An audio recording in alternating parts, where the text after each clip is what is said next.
Okay, I think we are now sufficiently aware of the situation and prepared to welcome Ms. Rode Jansen, who is the Sexual and Reproductive Health Analyst at UNFPA, to run the rest of the forum. Thank you very much from me, and here's wishing you all a very productive forum. And thanks to you, Ramia, for walking us through the welcome and the opening session. We will now start with the thematic sessions, and first up is an interview on the current state of play of cervical cancer elimination in 2021. We will hit it off with a keynote speech from Dr. Nasim Pourghazian, Technical Officer, Universal Healthcare and Non-Communicable Diseases at the World Health Organization for the Eastern Mediterranean Regional Office. She will share an overview of the regional perspective on eliminating cervical cancer in the Arab region. Dr. Nasim, the floor is yours. Thank you very much, Rode, and allow me to also echo the gratitude already expressed to Sheikha Jawahir bint Mohammed Al-Qasimi, Her Excellency Sawsan Jafar, and also UNFPA and FOCP for organizing this important forum. Also, greetings to friends and colleagues supporting the cervical cancer agenda. Let me just put up my slides here. Can you see them? Yes, we can. So thanks for your kind introduction. And as mentioned, I will just take us through a regional perspective on eliminating cervical cancer. As mentioned, I work at the NCD department, the WHO regional office in Cairo. And just to clarify that when, as you know, the UN agencies have different regions. And when I speak of the region, we refer to the 22 member states from Morocco in the west to Pakistan in the east, and down to the Horn of Africa with Djibouti and Somalia as well, the list of countries that you can see on the right side. So we have already heard some of the numbers. We know that cervical cancer is the 4th most common female cancer in the world, but looking at our region, it is actually the 3rd most common female cancer. It is also among the top 5 most common female cancer in half of our member states, which of course makes this a priority for the region in terms of a public health issue. The numbers that you see on the right side are based on global estimates from the International Agency for Research on Cancer, or IARC, and these numbers. Oh, something happened here. Are we back? Yes. And these numbers are estimates from the 2020 IARC Global Can. What I want to just mention here is that only 4 out of our 22 member states have access to good quality data that can provide reliable information, and that these estimates are drawn on. So the real figure might even be underestimated. Based on IARC modeling and because of the demographic changes in our region and the world, but also an aging population, the incidence of cancer and cervical cancer is projected to almost double by 2040. So for the region's 22 countries, we see approximately 15,000 cases per year that will most probably increase to over 30,000 cases by 2040 if action is not taken. Due to the weak data, we also do not have strong numbers on survival. Now, mortality to incidence ratio is not always a reliable figure, but it's what we have access to. And looking at the mortality to incidence ratio in the region, it is considerably higher than the average, the global average. And this might indicate poor early detection and or poor access to treatment for women in our region. Looking at the response to cervical cancer, there are few countries in the region who have introduced HPV vaccination. We know that UAE has done it.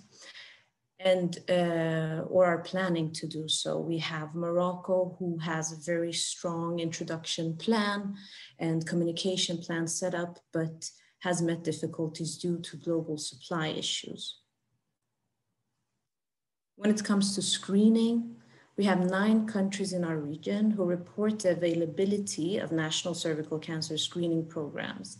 But we know from the reality on the ground that most of these screening programs are either opportunistic or have low participation rates that do not reach the ambitious goals that we are aspiring to.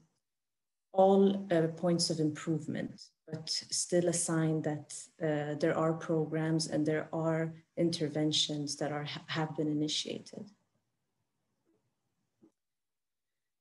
When it comes to the treatment and palliative care for cervical cancer, we still lack reliable information on the extent to which this is accessible. And this is an area that needs to be explored and better understand for the region. So the WHO global strategy towards the elimination of cervical cancer as a public health problem has already been mentioned. As Her Excellency Dina Mired mentioned, 17 November 2020 was a great day because it was the first time we launched a strategy that talks about eliminating a cancer, and that is huge. So the vision of the strategy is a world without cervical cancer. And the goal is to reduce the incidence in countries to reach less than 4 cases per 100,000 women years. The strategy is composed of 3 main streams of work. The first one on primary prevention and related to HPV vaccination is to achieve 90% coverage of HPV vaccine in girls by the age of 15. The second stream of work is on early detection and achieving 70% of women being screened with high performance tests. And the third target, that 90% of women identified with cervical disease receive treatment and palliative care.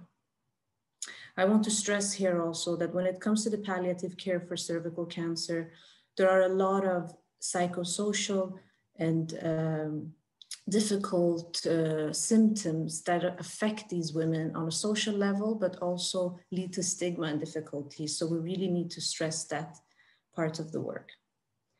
All of this would feed into the SDG target 3.4 previously mentioned to reduce premature deaths from NCDs by a third by 2030.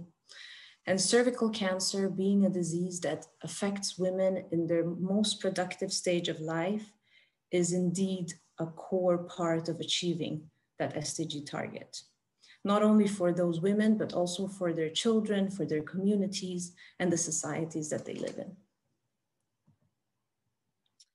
So WHO has been working on cervical cancer for decades, and there has been a lot of work on different prevention and management aspects of the disease. But it was in May 2018 that the Director General went out with a call to action to eliminate cervical cancer. This led to a global stakeholders forum in September the same year. And in January 2019, there was an executive board decision to move on developing a global strategy. During the spring of 2019, a draft strategy was developed and set out for an online consultation with global experts and member states. This was complemented by regional consultations. In our region, a consultation was held in June 2019, and it brought together policymakers, member state representatives, as well as global and regional experts, the 3 levels of WHO, but also other UN agencies that support the cervical cancer work, as well as CSOs. The deliberations led to a set of input to the global strategy, one of which was regarding the overarching goal, which I will get to a bit later.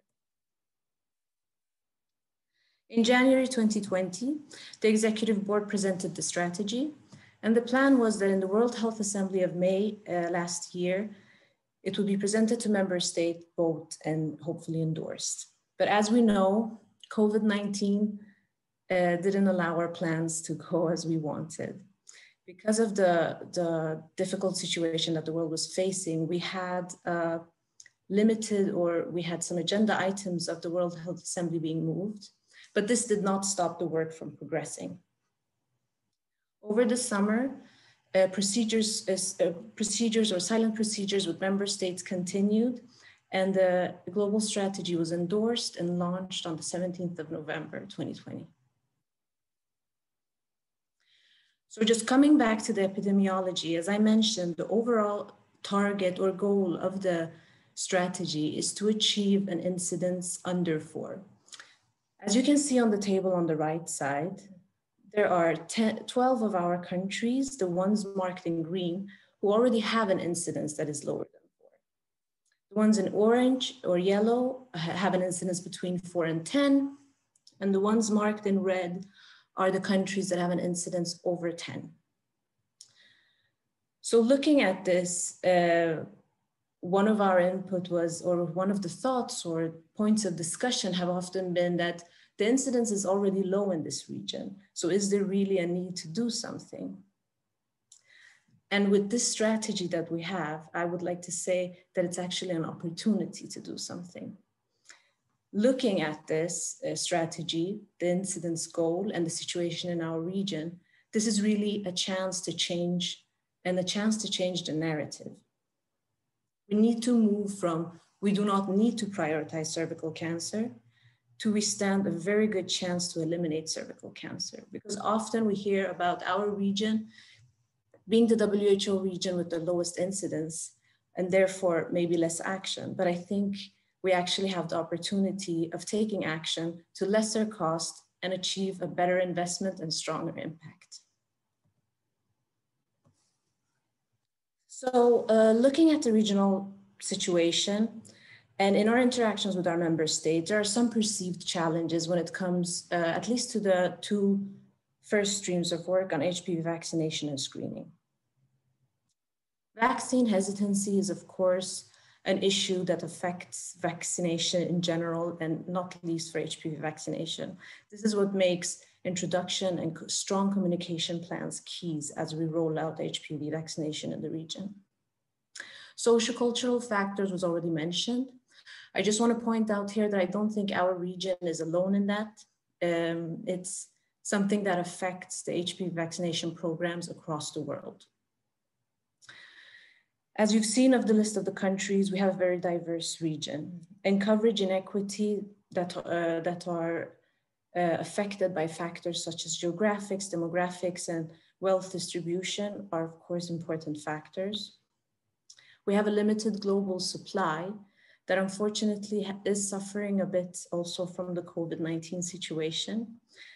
And I gave the example of Morocco, where the country is set, the financing is in place, but there are difficulties to obtain the vaccine itself. The price of vaccine is a challenge, and this is especially true for middle-income countries, as the high-income countries might be in a better position to cover the costs, and the low-income countries are Gavi eligible, so they get that support. Delivery platforms and operational costs related to giving the vaccine is of course a problem, and COVID-19 with mobility restrictions have of course affected this as well.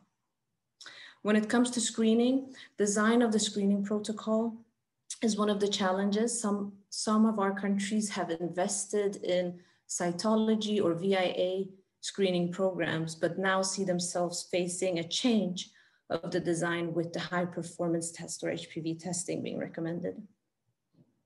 Technology supplies strong health system, that is, and the necessary human resources.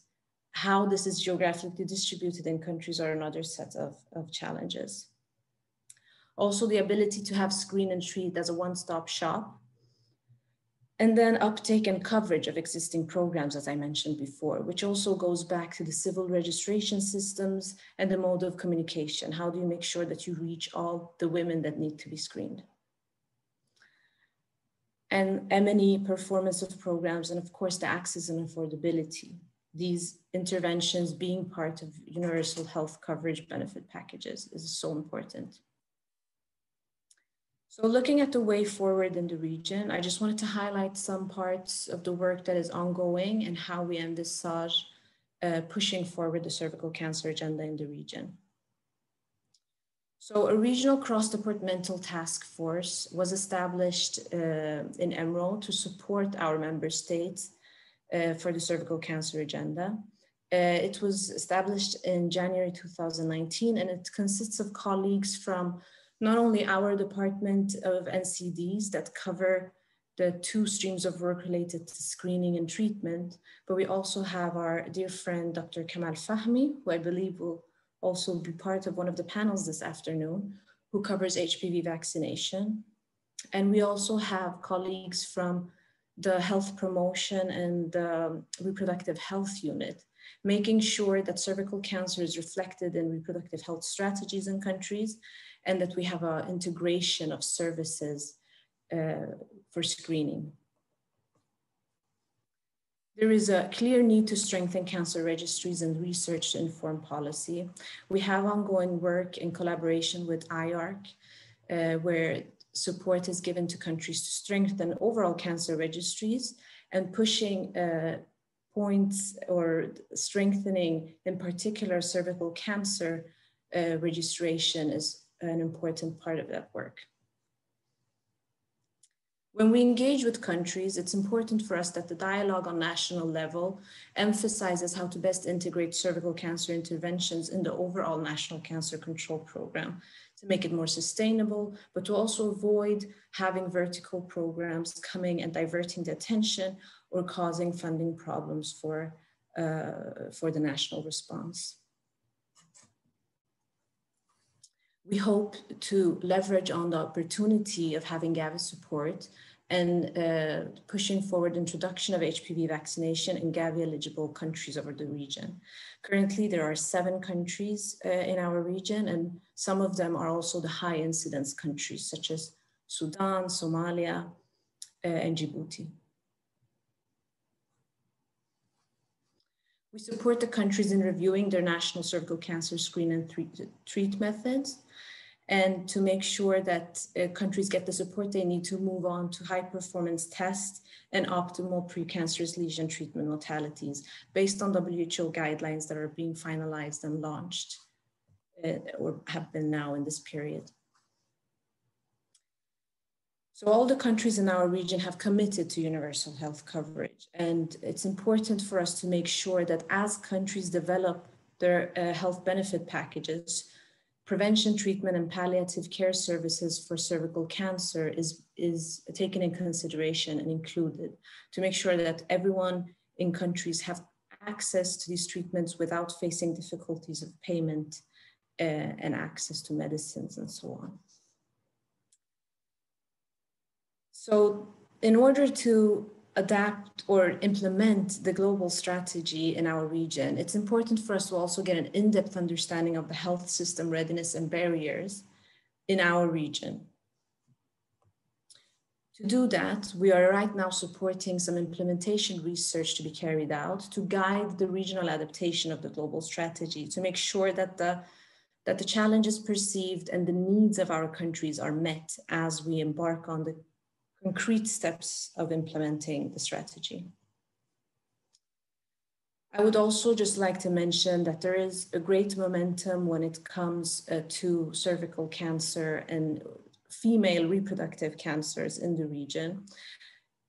We have an upcoming global initiative on breast cancer, and as might also be mentioned by our IAEA colleagues, there is an Islamic Development Bank and IAEA Women's Cancer Initiative partnership being carried out and supporting many countries in our region, which are 2 great opportunities to stress the importance of female cancers, including cervical cancer. I just want to flag that with the global strategy being launched in November, a lot of new guidance is being made available in collaboration with other UN agencies and partners. These are just examples of some, and we have the cervical cancer screening guidelines becoming available also as we move forward. I can share this information with the organizers for wider dissemination. And with that, I would like to thank you. Thank you, Dr. Nasim, for highlighting the disparities and the need for better data collection, but also for addressing that change is possible. Now I would like to hand over to Petra ten Hoope-Bender, Technical Advisor at the Sexual Reproductive Health branch of UNFPA. And she will provide a global perspective on cervical cancer on behalf of UNFPA. Thank you very much, Rode, and recognizing the forum patron and the president and the board of directors of the Friends of Cancer, Cervical Cancer. Thank you very much for this opportunity. It's really something that's so close to my heart that it makes me feel that there is so much still that we need to do, that giving this opportunity to do it together is really amazing. So hi,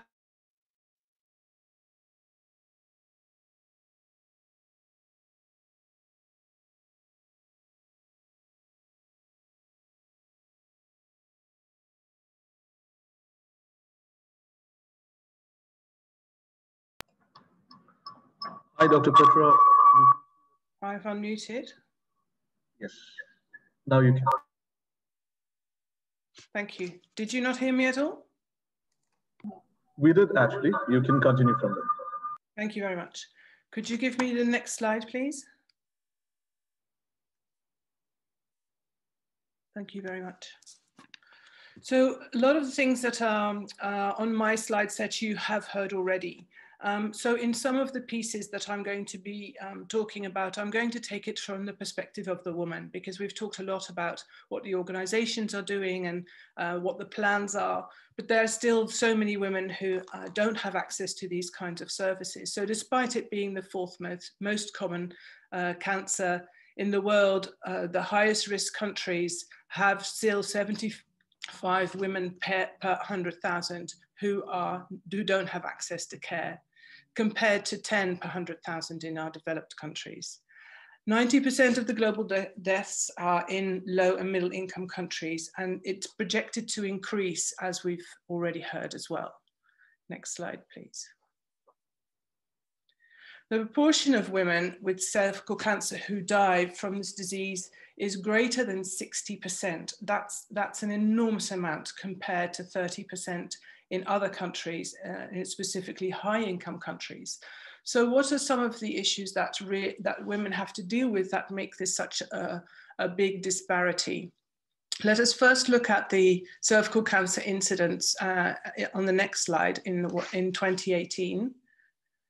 As you'll see, the darkest colors are the highest incidence, and those are the areas in the world where there are also that are low and middle income or low income in many cases, but also where access to services is very restricted, where distances are large, where women have lots of other tasks to do that don't allow them to always immediately seek care or actually get some of the prevention measures that have been developed in their countries. On the second slide, the following slide, you will see the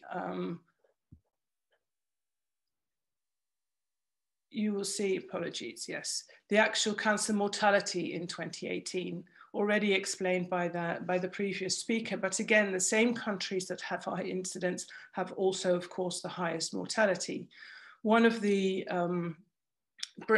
things that we as UNFPA work on very much is to make sure that we find a way to reach people early, reach young women and girls, find opportunities for them to get in touch with health services and make wherever we are the health services as close to them as we possibly can. In the next slide, we have seen these things presented earlier today. And if we look at how 80% of women can be affected at some point in their lifetime, again, the perspective of the woman who doesn't have access to a system and to services close to her is really at so much more risk than everybody else. It's a very commonly sexually transmitted infection, and that means that also there are dangers for men, cancers of the anus, for example, the penis, the oropharynx. So I think it's an important piece that we could add or should add to our work to make it not only an issue of women, but make it an issue of couples to some extent, and definitely of communities, that there is more people standing together to deal with the issues that women have to face with in the situations of HPV, and specifically in this case, cervical cancer. On the next slide, it remains one of the gravest threats to women's lives worldwide. And a lot of that is to do with the fact that there is, that the system actually fails with regard to the social, economic and structural drivers.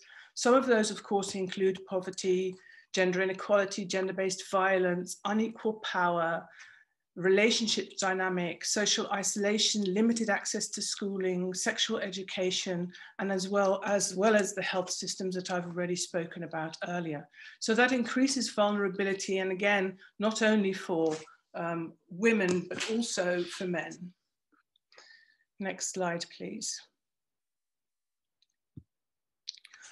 So controlling the interventions is globally available to 100 million adolescent girls. 95% of them are in high-income countries. In this period where youth and the way that the world is trying to move into being more aware of everybody who needs care and everybody who needs access, 95% of high-income countries having access and having had the HPV vaccine is really something that we should turn around. Not to say that that 95% should not be in high-income countries, but to make sure that the low and the middle-income countries get as much access as we can. In the area, the EMRO area, or the Arab States area, as it's called in our organization, it's wonderful that the work that you're doing and the initiatives that have been taken. I would hope and encourage you to also share your experiences and share the mechanisms with some of our other regions in the world. And of course, I'm speaking mainly of those with the high incidence and the high death rates. Although that 30% of low-income countries have reported services, more than 90% of those, that's only a small part of the 90% of high-income countries that have full services for these kinds of, for cervical cancer and HIV. And the HPV vaccine is not in more than 25% of countries in their national immunization schedules. So again, a lot of work that needs to be done. The Elimination strategy launched by WHO last year is really a wonderful tool that will help us strengthen our capacity in these areas. Next slide, please. Thank you very much. So the percentage of countries with national cervical cancer screening programs by the World Bank per income group in 2019 show the enormous difference between the high income and the low and the middle income countries. And on the next slide, you'll see what that means with regard to access to available cancer diagnosis and treatment services, the pink countries being the low income countries, and the enormous difference with the dark colored high income countries on the left. These are areas where our United Nations work is very, very important, and where standing together as organizations to support countries, but also to support women and girls in getting the access that they need is top of our activity.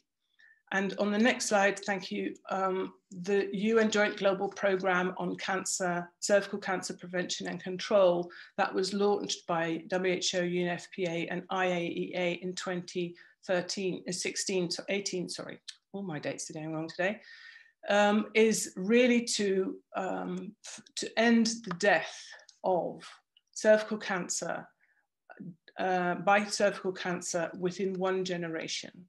It is a public health issue, as we know, but it is also a funding issue, and it's also an access to health systems issue. So the work that we've done over the past few years since this initiative was launched took place in a number of low and middle income countries: Kyrgyzstan, Mongolia, Morocco, Myanmar, Bolivia, and Tanzania. And they were asked to develop a comprehensive costing plan. What would it take to make services more accessible and to make sure that prevention measures could be taken for everyone in their country? So on the next slide, you'll see some of the activities that were taken.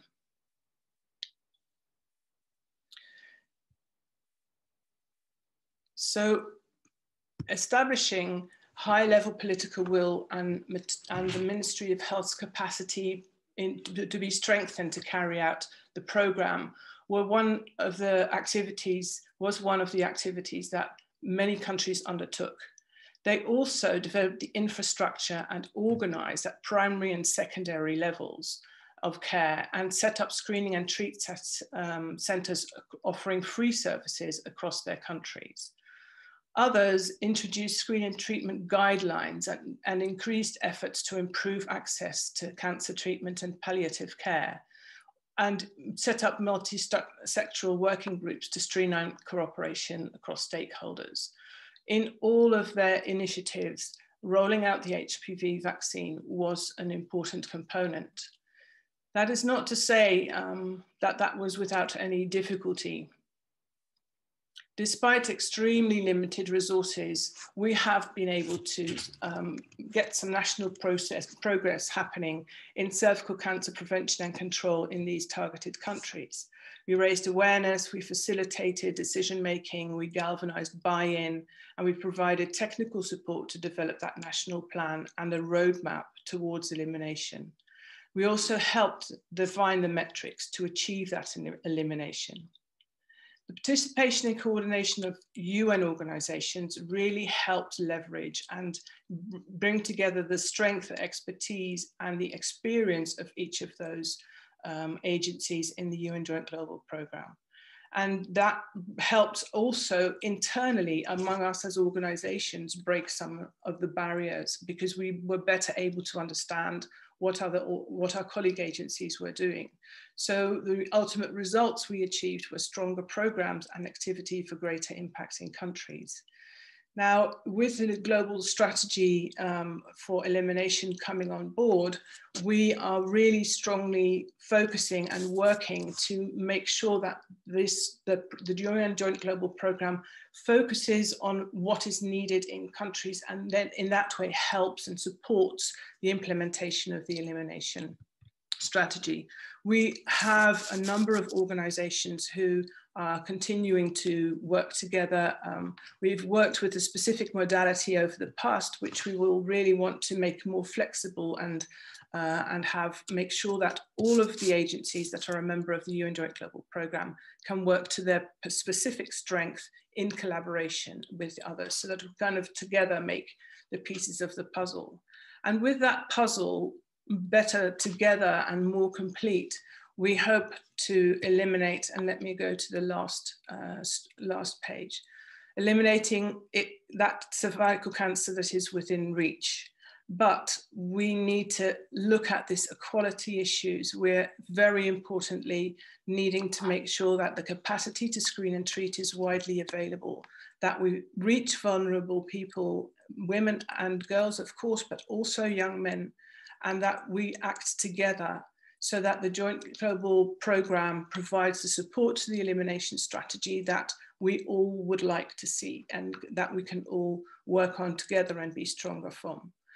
Thank you very much for your attention to this, and I look forward to listening to more of the discussions as the conference goes forward.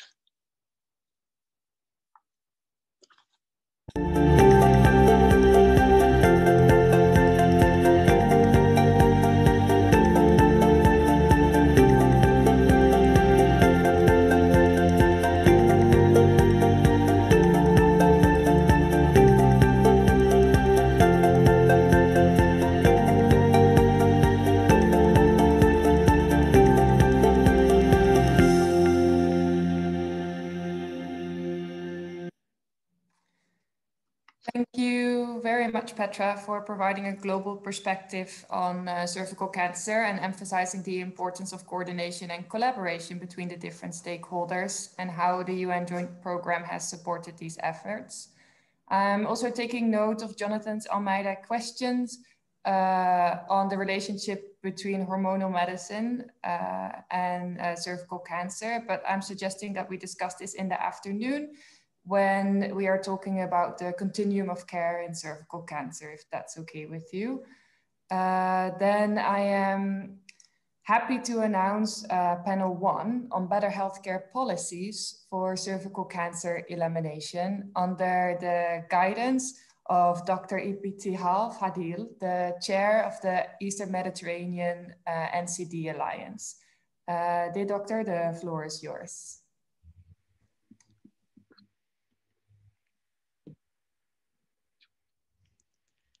Hello, Rodi, can you see my video? I started the video. No, not yet. Hi, Dr. Ibtihal. Yes, we can see you. Yeah, okay. Good afternoon. Greeting to all. Thank you, Rodi. I would like to thank everyone joining us today for this session, the first plenary session in the forum. I would like to take the opportunity first to thank and express our deep appreciation and thanks for Her Royal Highness and for the organizer of the forum, as well as for the FOCP and their leaders for organizing this second forum, the Regional Forum on Accelerating Action on HPV and Cervical Cancer. Ladies and gentlemen, as most of you know, that we have currently the cervical cancer is a major public health issue, and it is currently causing, there is over 600 cases of cervical cancer annually with over 300,000 deaths annually. In our region, we have around, as previous speaker has mentioned, 9,000 women die from cervical cancer in the Middle East region. The impact of death on the women, or the impact of cervical cancer on the life and well-being of the women in the region, is tremendous and huge. Science and evidence have shown and tell us there is a huge opportunity for us to eliminate cervical cancer. So we need to act on it, and we need to do something right now. We are privileged in this session, in the first plenary session, we have 3 eminent speakers who will be providing us with overview of the how to improve the healthcare policy for the cervical cancer elimination. I would like first to introduce the first speaker, Julie Torode. Julie, she is the Deputy CEO of the Union for the International Cancer Control, UICC, based in Switzerland. Julie, she is dealing with the global view of cervical cancer and cervical cancer elimination. Julie, we will listen from Julie about the details of the vision of the elimination, what are the targets and what are the main asks for the for the cervical cancer elimination on the policy level. For the sake of the time, we are providing 7 minutes for each speakers, and then we will have 15 minutes for a question and answer you will be raising. I would like to invite you all to and welcome your question on the chat function, and then we will raise it during the question and answer session after the 3 presentation. Thank you for everyone joining us again, and would like to invite Julie over to you. Thank you.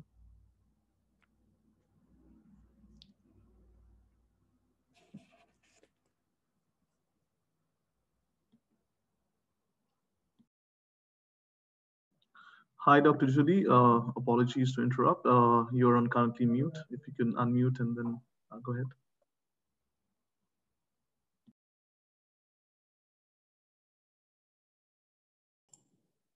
Okay. Perfectly Maybe fine. I'll just stop. Great, we can see you and hear you. Thank you. Okay, sorry about that. Thank you very much. Your Highness. So can you see my slides now? I keep getting prompts on the screen. Yes, yes, the slide is very clear. Yes. Okay, thank you. Your Highness, Excellencies, UICC friends, ladies and gentlemen. What an exciting moment in time. The 17th of November saw celebration of the generational commitment to eliminate cervical cancer by all our governments. Every country can eliminate cervical cancer. I think it's worth emphasizing. And why would you not want to join the global promise to resign a cancer to the history books for the first time? So it's my pleasure to join this session to stimulate regional cooperation. And I'm encouraging you to think about making public commitments as a first step to policy change and accelerated action on national elimination. Let's take a quick look at the global strategy. I know you've seen this before, but I will give you my own perspectives. So I ask you to be inspired by the WHO vision of a world free of cervical cancer. This is a readily shareable vision for the public. So let's get going and get the public involved. I urge you to stay focused on the 2030 coverage targets, 90, 70, 90. It's these that will put all countries on the pathway to elimination in the coming decades. I won't repeat the targets because we have covered those before, but I will emphasize that we need to work across all three of these targets and focus on continuity of care to really make them work for us. Achieving and maintaining high coverage is a critical part of the strategy. This drives the equity imperative, ensuring all girls and all women have opportunities to access prevention services and benefit from early detection, treatment, and palliative care. The focus on coverage for equitable access and outcomes with financial protection for the poorest and most vulnerable also underscores the leaving no one behind mantra of the SDGs, the Sustainable Development Goals. And let's not forget about those linkages and making sure our programs link with more issues that support women's health and women's empowerment and gender equity issues, some of which Petra mentioned just in the previous presentation. So the clock to 2030 is ticking. Our immediate focus is creating a sense of urgency for translating global commitments into national action.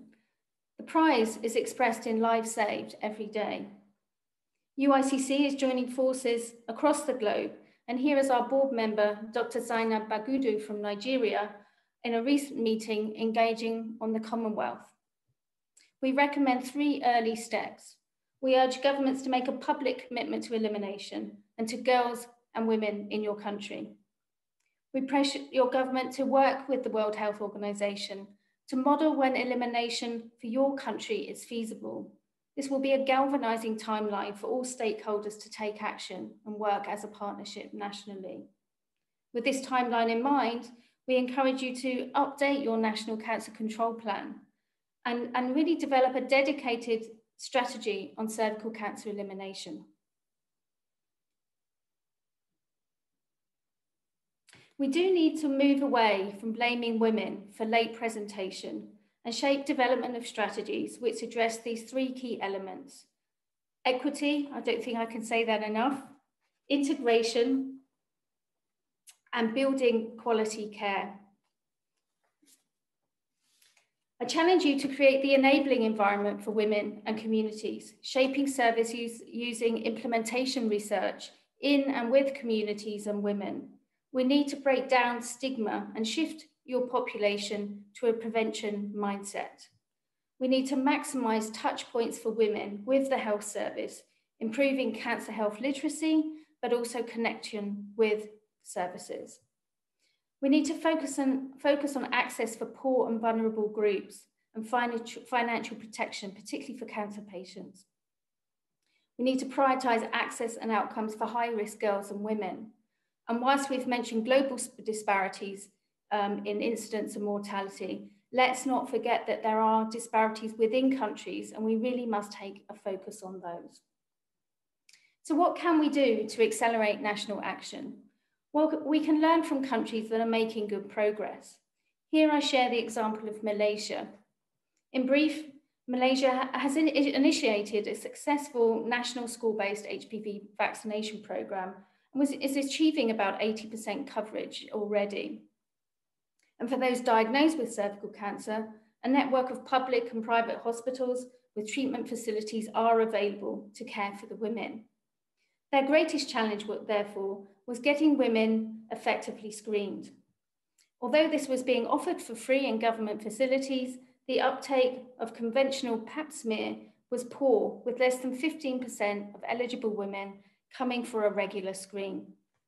So a new partnership of civil society, government, and clinical stakeholders came together to develop the program ROSE. And what they focused on is leapfrogging the old service model. They were looking at harnessing new evidence-based tools and redesigning screening around women's needs appropriate to the local culture in Malaysia. So Malaysia decided to adopt the high-performance HPV test, and this is recommended in the global strategy.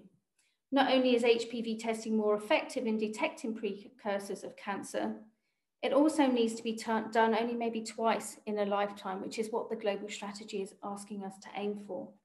So picture this.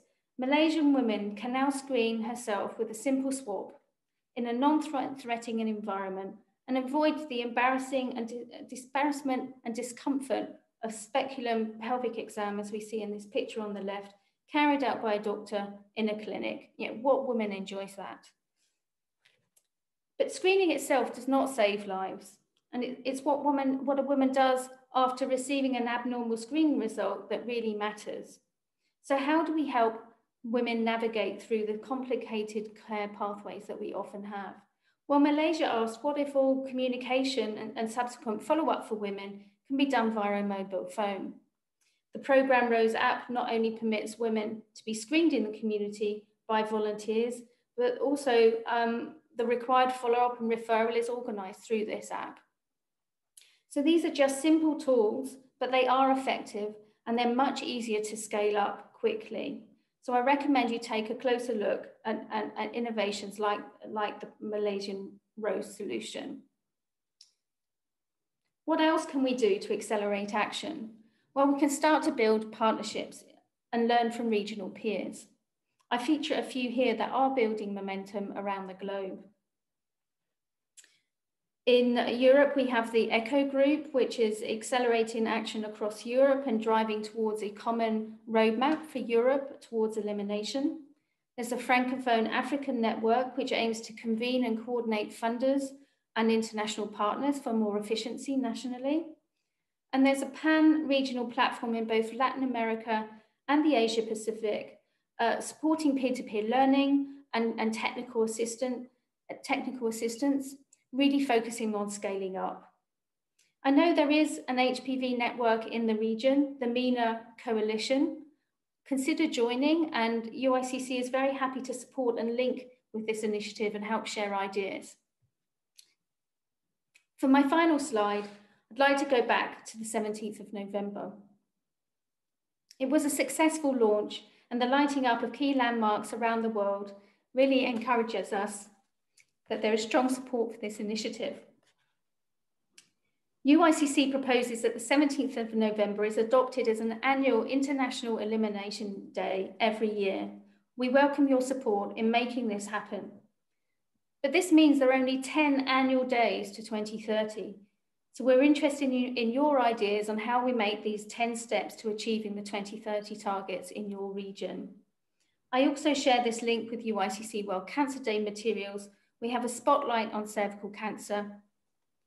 This includes an info guide, a 21-day challenge, and also some great short films with children asking health leaders about cervical cancer.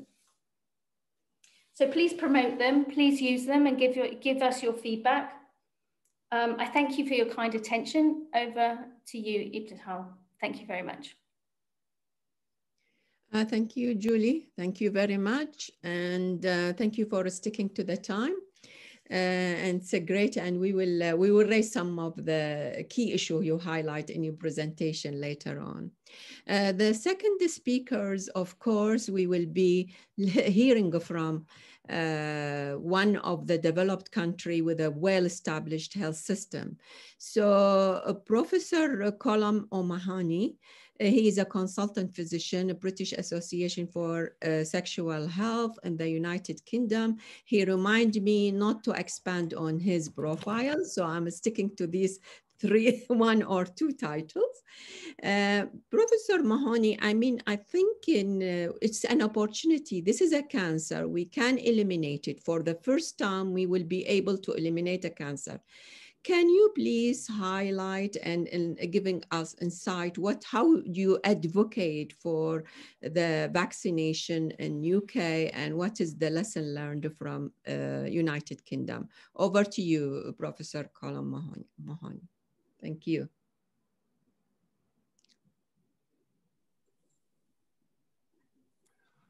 Hi, I'm really pleased to be at this conference. I have a pre-recorded talk, which is 6.5 minutes. So could you play that now, please? Hi, I'm Professor Colm O'Mahony, consultant in sexual health in Liverpool and Chester. And I deal with sexually transmitted infections. I see thousands of patients with distressing conditions. So there are some clinical images in this talk. So I have to warn you about that. Disclosures, I have no connection with any vaccine company at all. Liverpool, beautiful city. Chester's a lovely old medieval city. And today I'm doing this talk from my home in Chester, and it is actually snowing. The overview: genital HPV and cervical cancer are transmitted by having sex. It's a failure of immune recognition, can allow the virus to progress, but we now have a vaccine. It's almost 100% effective. We can eliminate all genital HPV. The evidence base is there. We just need the commitment and the money. The vaccine was developed by Professor Ian Fraser in Australia, and we were very excited when the information began to come through. The science is amazing. It's a complete viral coat that self-assembles, so you get an exact replica of the virus. It's an empty shell. There's only a protein coat. There's nothing inside. It's completely safe. As I say, the science is amazing. Look here, we just have an empty shell of the virus. It's completely safe. No chimpanzee adenovirus, no MRA or anything, just the protein shell. We needed to look at the cost of warts in the United Kingdom because as a sexually transmitted infection, I'd be treating thousands of cases of genital warts. So we were very excited about this vaccine. I estimated that genital warts cost us about £52 million a year. So with this kind of information, we were pressing the government to switch from the initial decision of a bivalent vaccine to the quadrivalent. Genital warts are not a trivial condition. Imagine starting off your teenage life as a young girl with a dreadful condition like this. Some of it's so bad they actually need surgery. And even in some rare cases, the virus can be transmitted to the infant when it's being born down through the birth canal, and the child can get laryngeal papilloma, which need to be lasered off every few months, almost for the rest of the person's life. There are about 1,000 cases in the United Kingdom at the moment undergoing treatment for laryngeal papilloma. It's a dreadful condition caused by HPV 6 and 11. Even HPV 6 can sometimes turn malignant. This patient of mine, the cancer turned malignant, even though it was only HPV 6, and she died of pelvic invasion. So us sexual infection doctors in the United Kingdom were very annoyed when the initial choice was for the bivalent vaccine. We had to launch another campaign to get the government to change their mind and switch to the quadrivalent. I wrote articles in the journals, was on the television, news, BBC, plagued the Department of Health with my colleagues. You must switch to the quadrivalent. Spoke to MPs, and it's very interesting. BASH, the British Association for Sexual Health and HIV, we put a lot of pressure on politicians to look at this and use the quadrivalent vaccine. And interestingly, I have a booklet published with a lot of pictures of genital warts. So I actually use this for politicians. If anybody wants a copy of this, you can just email me or download it from my website. It just shows genital warts in all their glory and how to manage them. This kind of information was quite powerful in getting politicians and Department of Health to bring in the quadrivalent vaccine. Once it came in, we were reaping the rewards of the appliance of science. We knew we were going to get a dramatic reduction in genital HPV. On a personal note, there's my 4 kids 28 years ago. It'd be lovely if they stayed that age forever, but they don't. They grow up and become teenagers. So I wasn't waiting for any government program. I went straight down to the chemist, wrote a private prescription, bought the vaccine, £300 each child, and vaccinated them myself. I even did the boys. I didn't want them getting head and neck cancers, anal cancer, penile cancer, genital warts. I wanted all my children vaccinated. Don't forget anal cancer. It's a significant problem. Even in the United Kingdom, 6 people die every week from anal cancer. It's a hidden condition. And it was very brave of Farah Fawcett to come out years ago and say she was actually dying from this. And it is a HPV-related condition. So don't forget to include the cost of that when you're looking at the value of HPV vaccination. Us sexual physicians also have to deal with a really unpleasant condition, AIN, VIN, anal intraepithelial neoplasia. These are often conditions that recur and require many years of treatment. So what difference has the HPV vaccine made in the United Kingdom? Well, we've seen a dramatic reduction in HPV 16-18, precancerous cervical disease down by 70%, diagnosis of genital warts down by 90%. It's fantastic. What about cervical cancer? Well, it'll be 10 years before we see the actual impact on cervical cancer. And there's an interesting study from Sweden where they have already seen a dramatic reduction. The rate ratio is down to 1.2 in women who've been vaccinated before the age of 17. That's in women 17 to 30 years. So already we are seeing dramatic effects. What about cost effectiveness? Well, the Tunisian study is very interesting. They looked at the cost effectiveness of HPV vaccination, and they found that if you combine HPV vaccine with a 5-year screening program, it is cost effective. The man who invented the vaccine, Ian Fraser, just 2 years ago wrote, "We can eliminate cervical cancer if governments act globally." So if the price is right, we will eliminate cervical cancer, anal cancer, genital warts, respiratory papilloma.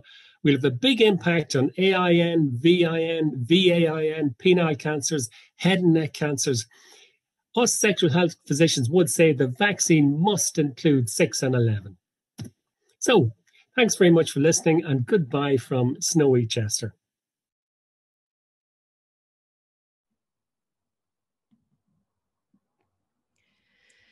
Thank you very much, Professor Colm.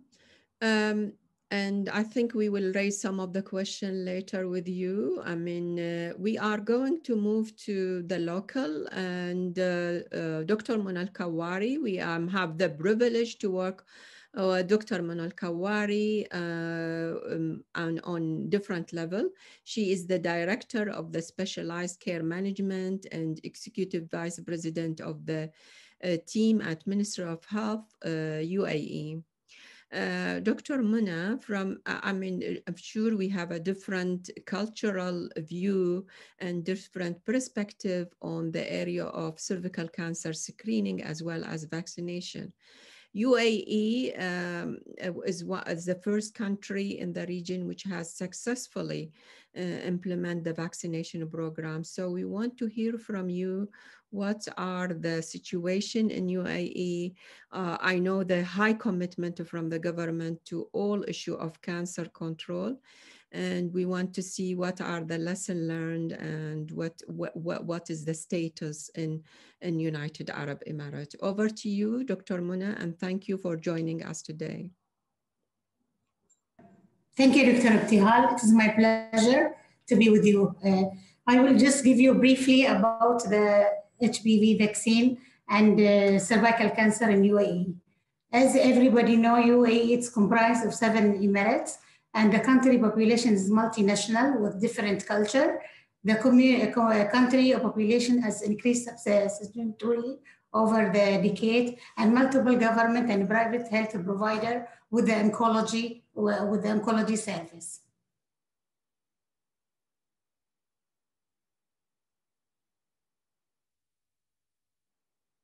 I will not go through about the global strategy for elimination of cervical cancer because my colleague, they go through it. And this is to the strategy for 2030. And only we are focusing on primary prevention, and we are focusing on secondary prevention and tertiary prevention, which will be the treatment and access to the care. As everybody know, because we are having UAE national agenda, and it is the national for 2021, and our agenda, it is to reduce the mortality in cancer every year for all 100,000 population. And this is the number of the deaths what we have in according to the cancer registry. According to the cancer registry, sorry, just I will go to the previous one.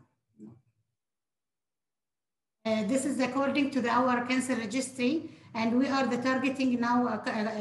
We are supposed to achieve 23.4, and as globally, all the cancer will be increased globally every year. Executive committee, according to the national KPI, to achieve our target, MOH launched an executive and government accelerator task force to accelerate achievement of the national agenda 2021. And the launch executive committee for the national KPI, it is reducing the number of deaths from cancer per 100,000 population, and there is a multidisciplinary and including member of stakeholder of all the health provider in UAE. And our cancer strategy initiative, it is National Cancer Registry, controlling cancer risk factor and primary prevention, cancer awareness program, cancer early detection program, developing infrastructure and specialized service for cancer treatment and diagnosis, developing a clinical referral system and a cancer waiting time policy, and developing palliative care service. Our main achievement of the cancer death indicator, UAE National Cancer Registry in 2016. This is an initiative for early detection for breast, cervical, and colon cancer. Unified national policy of cancer reduction with the development of 2018. Developing a national cancer control plan. And we have updating national cancer screening guideline for breast, cervical, and colorectal. Benchmarking with the cancer providing service in UAE with a local, regional, and a global organization. And we did a peripheral cancer team to execute a strategic initiative. And we are updating referral pathway of cancer patients, developing cancer access policy, developing national cancer control and prevention vision for coming 50 years, and developing a population-based cancer screening government framework policy to unify a population-based survey, public awareness of cancer in United Arab Emirates, and it was conducted in 2020, and evaluating the public awareness of the cancer. And we are having to see the warning sign, risk factor, barriers, and to seeking help of national for the treatment. And all this, what we are doing we are doing an action plan to cover all the things what we feel we need to have more progress in it. We updating the guideline for cervical cancer screening according to the national guideline. And we are having, according to our cancer registry, the cervical cancer is the 6th leading cause of death in Emirates in 2015. And in 2017, we are having 82 cases, and the death from them, 18 death result. Always the most of all cases of cervical cancer in UAE are not detected until they are on the latest stage, when it is difficult to treat. And according to, this is what I am saying about the primary side, it will be the cervical, it is the 6th number, according to the cancer registry in 2017. And we are having distribution of the malignancy also, 6th number, according to the cancer registry also. And we are having the age-specific incidence rate. It was, it is more from 30 till 59, it is more, and also it is increasing after 80s. Our goal for national HPV vaccine program, achieve UAE national agenda, KPI target by reducing the number of deaths of cancer per 100,000 population, enhance primary prevention of cervical cancer, promote health among adolescents and the young age female, increase HPV vaccination coverage among target age group, and adopt the global strategy to achieve the global target toward the cervical cancer elimination. So we are having the program and for vaccination. We are proud to have HPV vaccine is in our national immunization program. And Ministry of Health will start the program in 2018, and it is started from 13 years old and above. And there are 2 doses. They will take 1 dose, and with a 6 month, they will take the other dose. Government and private school are covered. And this is the coverage. It is for last year, it was 82%. We know we are supposed to reach 90, but 82 we reached in Ministry of Health. According to the Abu Dhabi Department of Health, they started in 2008, and in 2013 has expanded the program to the young female from 18 to 26, and they are recommended HPV vaccine for the prevention of cervical cancer for female from 15 to 26. The HPV vaccine, it is Gardasil, and it is from 15 to 26. HPV vaccine is given by 23 centers distributed in Abu Dhabi, Eastern and Western region. And the vaccine is free for the national citizen and co-payment with a special reduced price for the arrangement of a non-national citizen. And this is the coverage from 2018 to 2000 in Abu Dhabi, and almost they are reaching around 90%. In the private section, we are having 2 types of the vaccine as usual, and the vaccine is not covered by the insurance company. Last slide, it is for me, according to Dr. Tedros, what he is saying, through cost-effective evidence-based intervention, including the human papillomavirus vaccine for GIL, screening and treatment of precancerous lesion, and improving access to diagnose and treatment of the invasive cancer, we can eliminate cervical cancer and a public health problem and make it is in the past. So we hope that we are reaching in this target, and thank you very much. Thanks. Thank you very much, Dr. Amina. Rightly said, we want to eliminate, we want to work together to eliminate this cancer, and it should be the future with no cervical cancer. That's what we are aiming for, advocating for. So question and answer, I think we had the first question I want to raise with Julie. Back to you, Julie. I cannot see my face on the screen. All right. Julie, there was a question raised in the chat, and I think it is very well expected, this question on, do we have any, it's related to the socio-cultural issue, especially in the region. I think in your presentation, you mentioned about one of the country with a similar, you could say, religious cultural issue is Malaysia, and how they managed to introduce and advocate for cervical cancer, considering the opposition and the challenges of socio-cultural issue. So the question was basically, do we have any research to figure out the impact of the socio-cultural and how it impacts in terms of the coverage of the vaccine? I want from you to elaborate on Malaysia experience. Over to you, Jolie. Thanks very much, Ibtihal. Malaysia did first reach out to women, first those that were coming to screening, but of course also those that were currently not coming to screening, to really get some women's views coming into the design of their program. And as I mentioned, their uptake was really low over many years, quite stagnant, stopped around 15%. So that first step is always to go out to the community that you want to engage. And really what they found is that it was just uncomfortable for women. They had to wait a long time. It was uncomfortable. The exam was uncomfortable. And just fitting it into their busy day was just one of the barriers.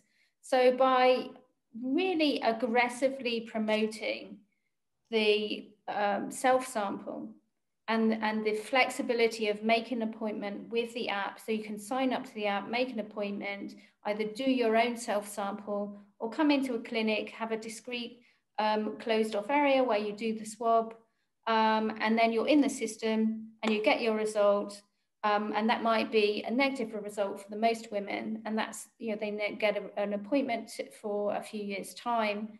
Those that are positive get get navigated by the app. So it just really empowers women to take control of what's happening to them. But I have to say, you know, Malaysia worked hard at really reaching out to the public. You know, it doesn't happen on its own. So the government had a massive event in January 2019. So even before adoption of the global strategy, they had a big event where all sorts of stakeholders, but particularly the media, could walk through the screening process, understand the new technologies, and share that with readers. There were a lot of high-profile women in part of that event, really encouraging women to be involved. And I have to say, I was there, and I've been there a couple of times since. There's such a positive attitude around this, and sort of the idea that women are part of this process. And I know it's hard to talk about these things. In many countries, you know, there's not even a word really for the cervix. We don't talk about women's intimate parts, but you do need to create a new language to bring women into that conversation. Thank you very much. Professor Colm, what about UK? What was the argument for the vaccination program? It was largely economic. If you take everything into consideration, you know, anal cancer, penile cancer, AIN, VIN, genital warts, cervical cancer, the argument becomes compelling. So I would urge anyone who's trying to get the vaccine into their system to use every available piece of information regarding cost effectiveness, because that will tilt the government. The second thing is patient stories. If you can get patients to relate a story on television about their experience of cervical cancer, being diagnosed, being treated, that is extremely powerful. It actually pushes all the science into the background in regard to how politicians react to this. So patient power is very important. Right. Dr. Amina, there was a question. I think it's, we have to consider, in UAE, do you think in terms of the self-collection or how to implement a self-collection for cervical cancer screening, do you think this would be applicable or could be well taken in UAE? I know. I mean, I think in UAE, they have implemented in other cancers like the colon cancer and other. But yes. Yeah. Yes. I think maybe, you know, I mean, it needs some practice and awareness more. Keeping more awareness and how to collect the sample. I think it will be easy to do it. But still, you know, yani our culture and the population here, it will be a little bit difficult to collect themselves. Yani. So I think they will be more relaxed if they are going to the physician or to the technician to take it, not for but still, I think with the pandemic now and with the difficulty now, I think it will be easy for us to innovate this one and give the more awareness to the population to collect these things. Yes. Yeah, cervical cancer is one of the screening you are doing on what you call it the periodic screening. Can you elaborate more on the cervical cancer screening in UAE? We are having a national screening program, and we are updating the guideline every 2 years according to the national advice, international advice. And we are having a lot of, you know, as you know, UAE, it is multiple health provider. And the people, they are lucky because everywhere we are having some health service. So we have in Abu Dhabi, we have in Dubai, we have in Northern Emirates. And so we are having a lot of centers. They are following the same screening program for cervical, for breast cancer, and colorectal. So I think in our national program, it is doing very well. And even the HPV coverage, it is doing well because we are covering more than around 85 to 90 things. Yeah, a question raised regarding the type of the vaccine you are using now in the Gardasil. So are you moving to the 9-valent vaccine? This is the... Yeah, in a private, it is available both, Gardasil and Cervarix. But in government, it is the Gardasil it is using, yes. from Abu Dhabi and from Dubai. Yes. All right, great. I think I thank Julie for raising the issue on flagging the role of the forum in advocating for the cervical cancer elimination strategy in the region.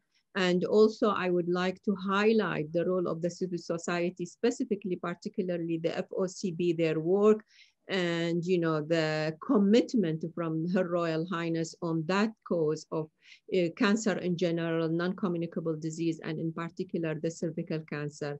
As we see, I mean, you can imagine in our region there is a lot of work to be done in that area.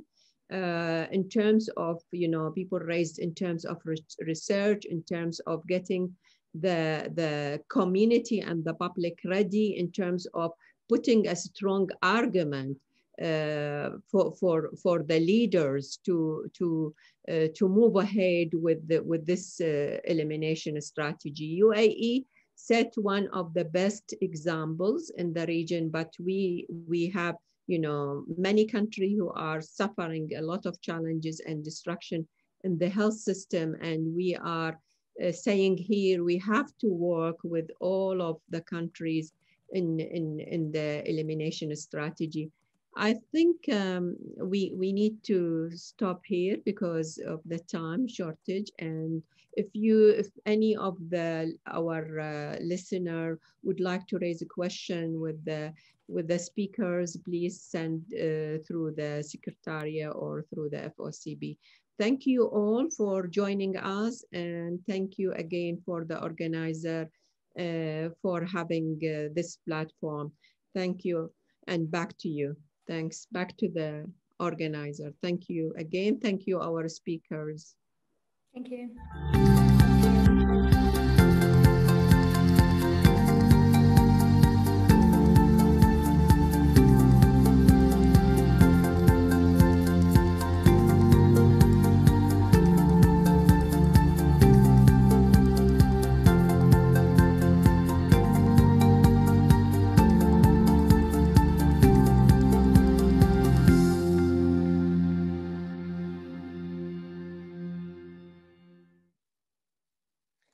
Thank you very much, Dr. Ibtihal, for moderating this session, and the panelists for their contributions. I personally learned a lot about innovative screening options, the paramount importance of vaccines and their cost effectiveness, and the situations in the UAE.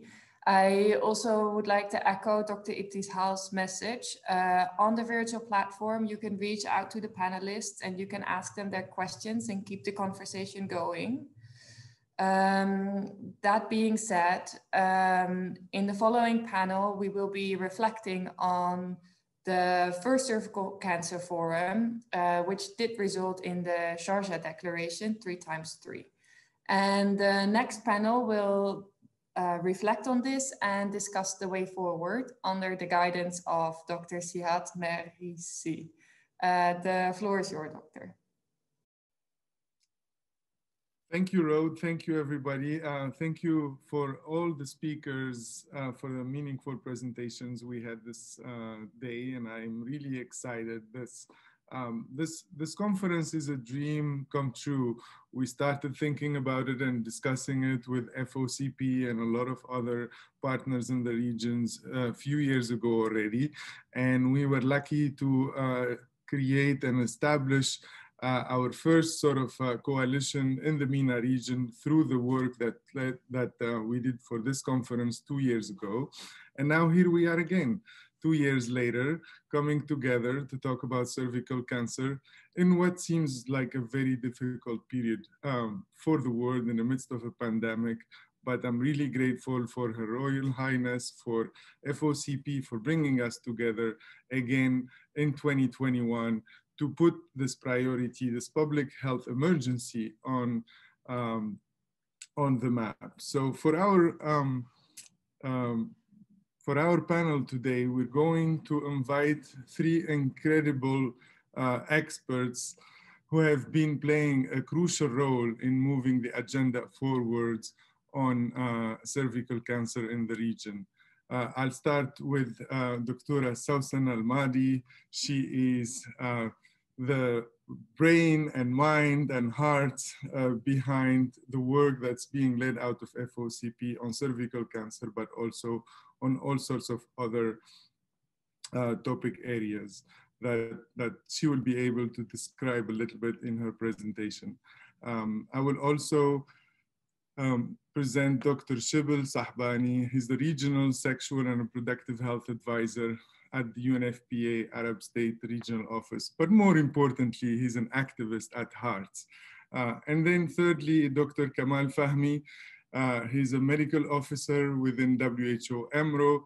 He works on vaccine preventable diseases and immunization. He's been our expert from the very beginning. Not sure if some of you were with us in Sharjah, but his presentation still resonates with me, and his commitment to the issue is beyond description. So I want to welcome my three panelists and start the conversation with Dr. Kamal. Dr. Kamal, welcome to the second conference. It's good to see you, as I said.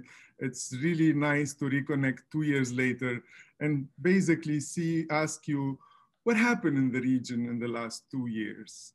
We all know about the pandemic, but I'm sure from your perspective, you've seen progress, you've seen work. So please give us an update on where we are right now. Thank you very much, Dr. Ziad. Yes, it's been a long time now, 2 years since we met last time in Sharjah. It was an incredible occasion just to meet with all partners to discuss this very important issue with elimination of cancer cervix. Actually, a lot has happened since our last meeting in January 2019. And at the Eastern Mediterranean region, we have been working in collaboration with all concerned colleagues with the countries in order to support them to reach the 90-70-90 goals for cancer cervix elimination. We have been reaching the countries individually and also in an aggregate form through a consultative meeting that we have conducted in 2019. As we all know, our region, which is constituted of 22 countries extending from Morocco till Afghanistan, they are very diversified. That's why we had to approach them sometimes individually in order to address a specific issue out of the 3 working pillars. In this consultative meeting that we conducted, we gathered all the representatives from the 3 areas of work in a number of countries in the region, in addition to global and regional experts, to discuss with them their situation and their progress. We have been able to set up a threshold of a number of countries which have to work immediately and a number of countries which could be postponed a bit because of their incidence of cancer cervix. Unfortunately, there is a number of countries that their health system is unable to cope with these targets. It's needless to say that there are a number of countries in our region which are really struggling with many conflicts, which prevent the health system to absorb and digest and being able to work and progress in any of the 3 pillars. As it has been mentioned in Sharjah Declaration, in order to make this cancer cervix a history, number 1 was a very important activity which is in our region a bit lacking behind, which is introducing HPV vaccine and reaching a high coverage. So we have here 2 challenges, because actually a very limited number of countries who have introduced HPV among the 22, and also reaching the high coverage is another milestone to reach. After the successful expansion of the coverage of the introduction of the HPV and start reaching a higher target coverage in the UAE, Morocco has started to do the plan. The plan has been finalized, and now we are at the stage of procuring the vaccine by UNICEF to Morocco in order to get the vaccine ready and introduced among the target in Morocco. We have been approaching a number of other countries which are low-income countries, and those countries are privileged. having the full support of the Gavi. The Gavi is the Global Alliance on Vaccine and Immunization, which supports introduction of new vaccine in 7 countries in our regions.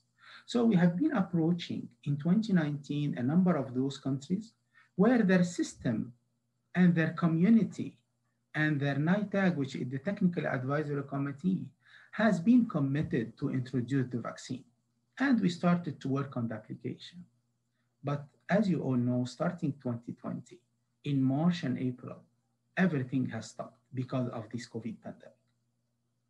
So this was really very unfortunate for us because of the pace that we have gained in those countries in order to introduce such a vaccine. After being advocating for this vaccine, either to the community or to the decision maker, everything has stopped because of the COVID vaccine response, which started in February, March, and then continued until November. As November and December started, we started now the very big challenge, the very big race of COVID vaccine deployment, which has absorbed and still absorbing all the powers, all the department in the Ministry of Health, only focusing on one thing, which is introduction of the vaccine with all the challenges that we see together nowadays. So this is actually the situation that has happened. I would say that the only successful country that's gonna introduce it very soon, as soon as the vaccine is procured, is Morocco. The other country will be coming. We will be continuing to advocating in 2021 in a number of countries, specifically the Gavi eligible country, in order to introduce the vaccine. This is also needless to say that our colleagues also are working on the 2 other pillars with those countries with different paces, and we are preparing for a next meeting in order to catch up with those countries and try to understand and see where are we today and where we will be tomorrow. This is in a nutshell the situation since our last meeting, Dr. Ziad. Thank you so much, Dr. Fahmy, and apologies for the interruption. My battery died for a moment, so I had to reconnect next to the power outlet. I think basically, as you describing the situation in the region, we kind of like have seen countries that are progressing way faster than others, countries that have been sort of a more committed, I would say, or more sort of putting this as a priority. Maybe it's also dependent on the burden of disease that they're facing. But I want to take a deep dive with Dr. Shibel in sort of how he's seeing the different countries' progression and sort of like how can we get government also more involved and more committed towards this? Dr. Shibel. Thank you very much, Dr. Ziad. Dear colleagues, dear friends, Assalamu alaikum. I'm very pleased to be in this panel, of course, with my friends and colleagues, Dr. Ziad, Dr. Sawsan, Dr. Fahmy. And I would like to first thank our distinguished speakers for the excellent speeches and presentations delivered so far. So, yes, regarding the progress and challenges that we had since 2019. Of course, we met all together in Sharjah to discuss cervical cancer and HPV in January 2019. And also we discussed the introduction of the HPV vaccine as a vital tool in eliminating cervical cancer. And the outcome was, of course, the Sharjah Declaration. In that declaration, there were 3 levels of commitment. The first one was to advocate for regional and national strategies to eliminate cervical cancer. The second one was regarding capacity building efforts. And the third one was to work with partners to implement innovative technologies and also pricing policies for human papillomavirus vaccine. So where we are now, or what has been done first? I think that the first step in 2019 and right after the Sharjah Declaration, UNFPA partnered with the League of Arab States to develop the first ever regional RMNCAH strategy that was endorsed by the 22 Arab Ministers of Health in March 2019, and where the introduction and or scale up of cervical cancer programs was approved and endorsed as part of the SRH package. So that was a very good step. I would not attribute that to Sharjah Declaration, but it's a good step. Okay, the second one, few months later in November 2019, the world celebrated 25 years after the implementation of the program of action of the International Conference on Population and Development. Of course, it was a very historic gathering that pushed for stronger commitment to SRH. But actually, I was very happy to see that elimination of cervical cancer was within the commitment that was made by governments, academia, NGOs, donors, different stakeholders. In addition to that, if I remember well, around the July, August of last year, of the same year, there were regional consultations in 2019 led by WHO on the elimination of cervical cancer. And it was a good step to develop the global strategy. And I would say that what was discussed in Sharjah was really crucial and really critical to feed these different initiatives. And of course, I should not forget the strategic partnership between Friends of Cancer Patients, FOCP, and UNFPA that was signed in 2020. And this forum is the first outcome of its implementation. And that was also as a result of the Sharjah Declaration in 2019. So I would say for a quite short period, 2 years, there were quite good achievements at the political strategic level. But we all know that there is often a big gap between the strategic level and the implementation. Okay, so now let us say what were the challenges at the implementation level.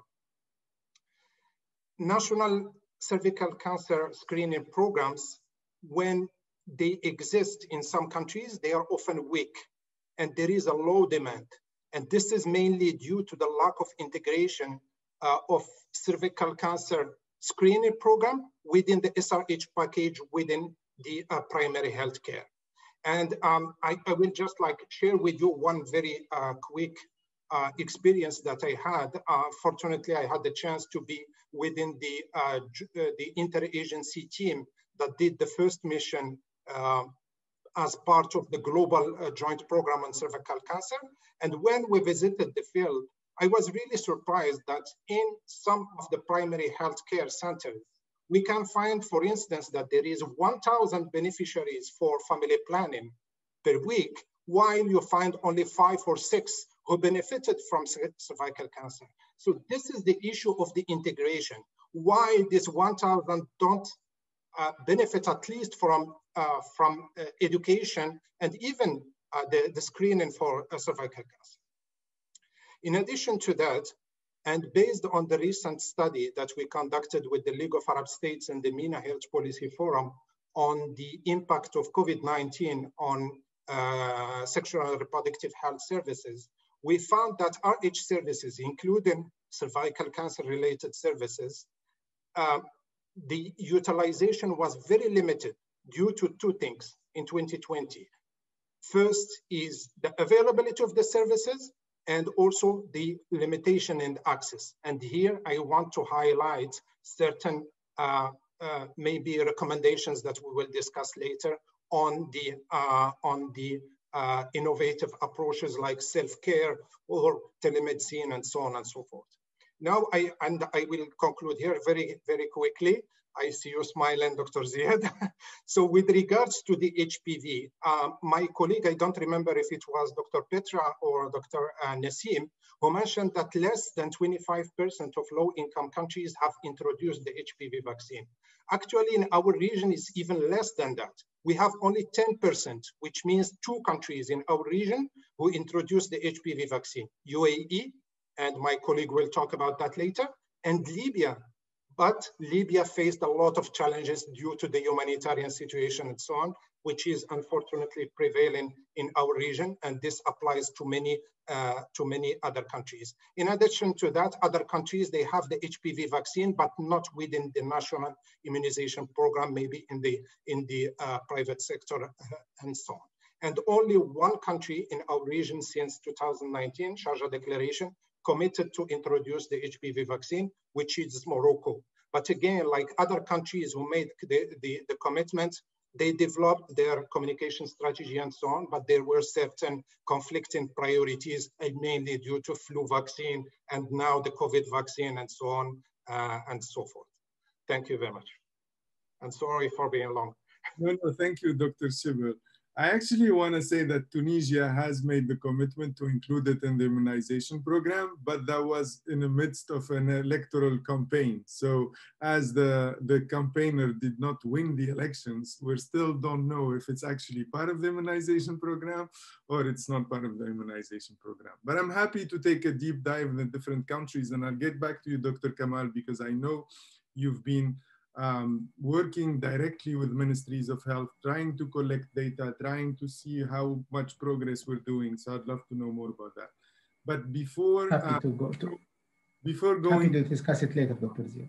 Yeah, I would love to bring Dr. Sawsan Al-Mahdi. So Dr. Sawsan Al-Mahdi, she's the Director General of Friends of Cancer Patients, FOCP, our convener. She's the brain behind the Sharjah Declaration. I still remember when she said, Ziad, I want 3 by 3.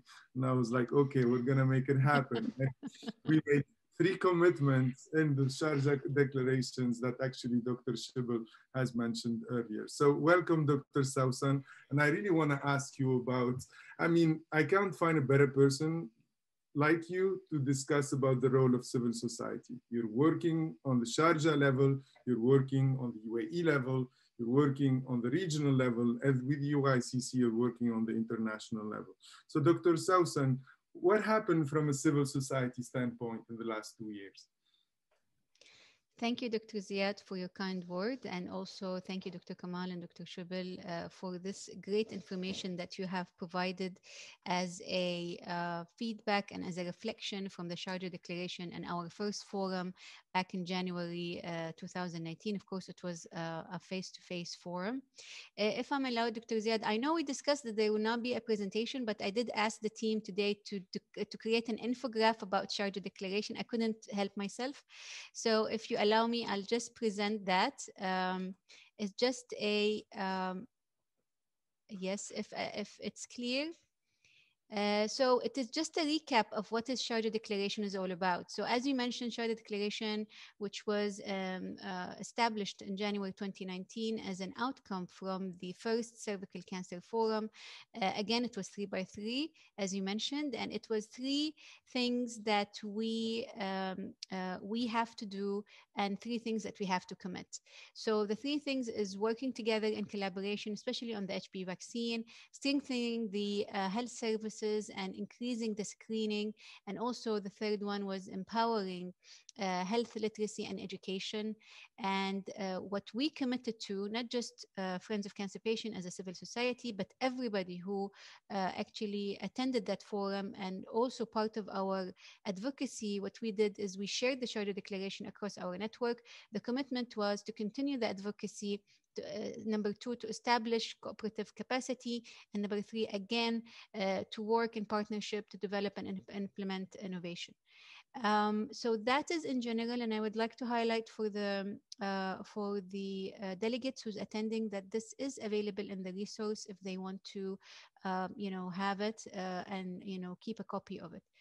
So as a civil society, we have a very important role because we link everything together. We link the government agencies, we link the health providers, we link the policymaker, we link everybody to the community. And I think we have a very successful, as I'm speaking as Friends of Cancer Patients, we have a very successful experience. We have more than 21 years experience when it comes to advocating in the community and also convening. And I think the forum today is a huge example of the power of convening that Friends of Cancer Patients can actually put together.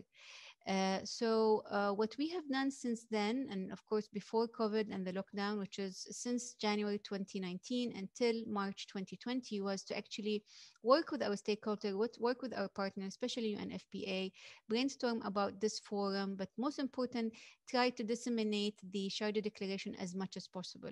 We later that year actually hosted, in collaboration with NCD Child, an NCD Child forum, and we mentioned the Sharjah Declaration on Cervical Cancer as a major document in that forum. And also, when we hosted the NCD Alliance as well, we also iterate the same message, because we believe that cancer, especially cervical cancer, is a very important topic that also, when we speak about non-communicable diseases, it should be there.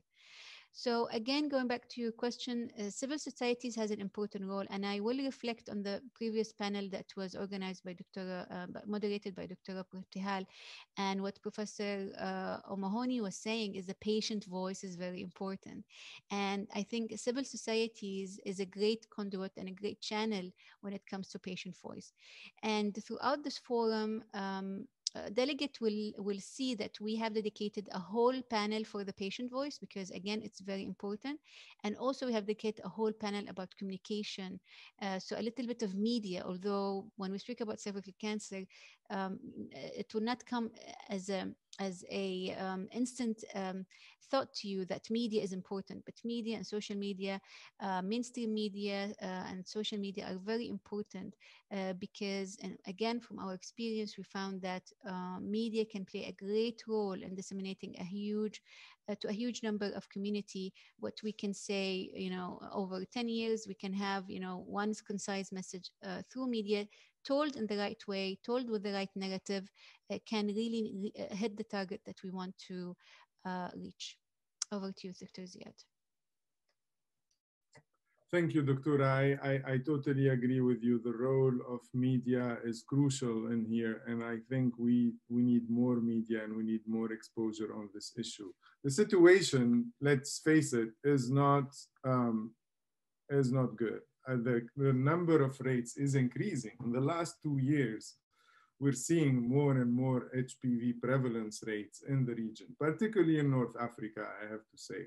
But Dr. Kamal, as someone who deals with different governments, basically how we can sort of push them to act faster on this? Yes, Dr. Ziad, actually it's a challenge.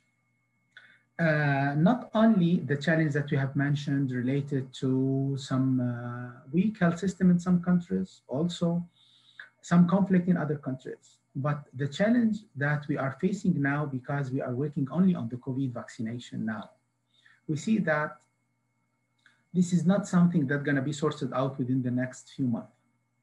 It's a long race, and it will take at least all 2021. So now, how we can push the agenda of cancer cervix elimination amidst all this race to get the vaccine, to get sufficient number of COVID vaccine and vaccinate the people. Actually, as I have mentioned, we have classified the countries into groups according to their status of elimination, their incidence rate of cancer cervix, and we are planning in 2021 to start to reach out to those countries. The first countries that I would think that they are on the verge of introduction, which is Morocco, because as I have said, the introduction plan, communication plan, finance, everything has been finalized, and we are on the verge of procurement. So once UNICEF will be committed to the procurement, within the very near future, Morocco will be able to have the vaccine introduced in the region, in addition to the UAE. Libya, we are not aware now about the situation of introduction of the vaccine, which has been done since long.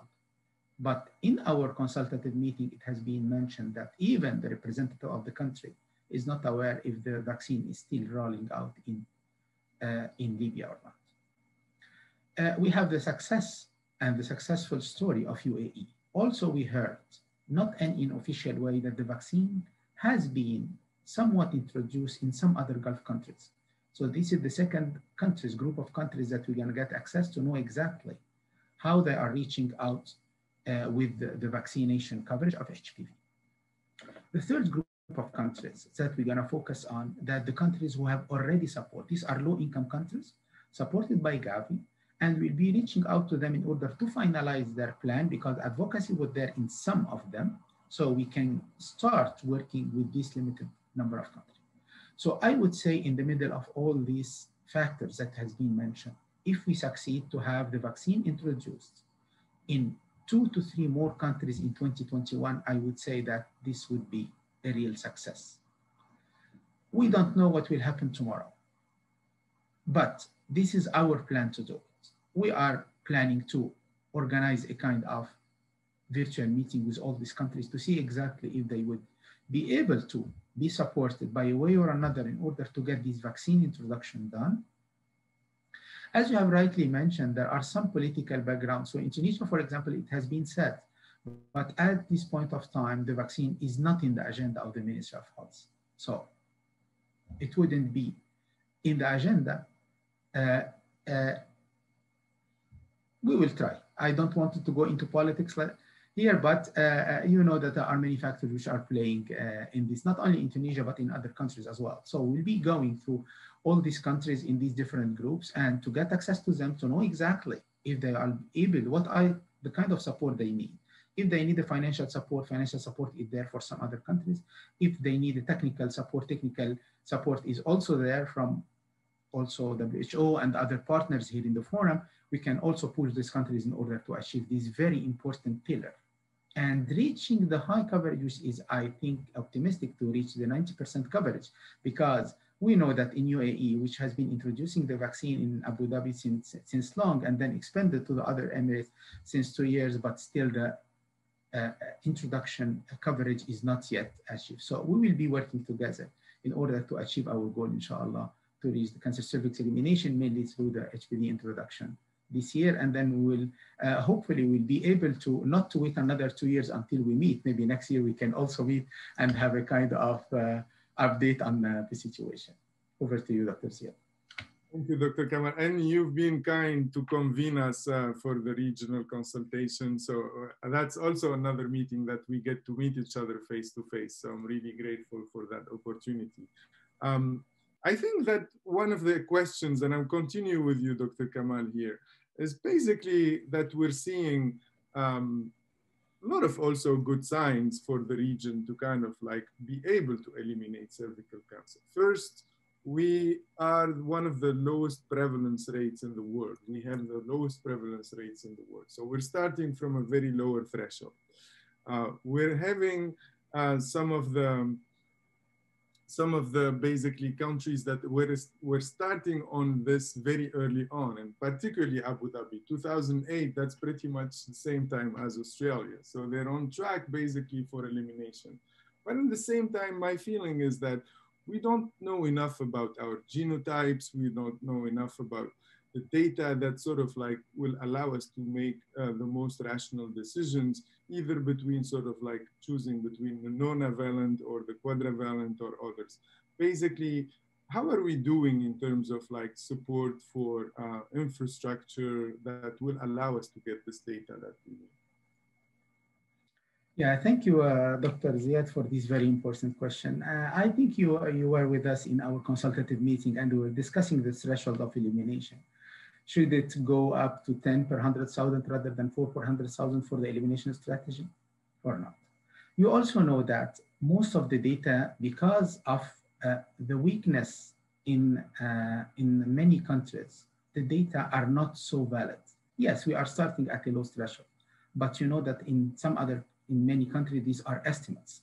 These are not based on true figures coming from the cancer institutes in those countries. It's just an estimate coming from the ER, from the Global Can, whatever.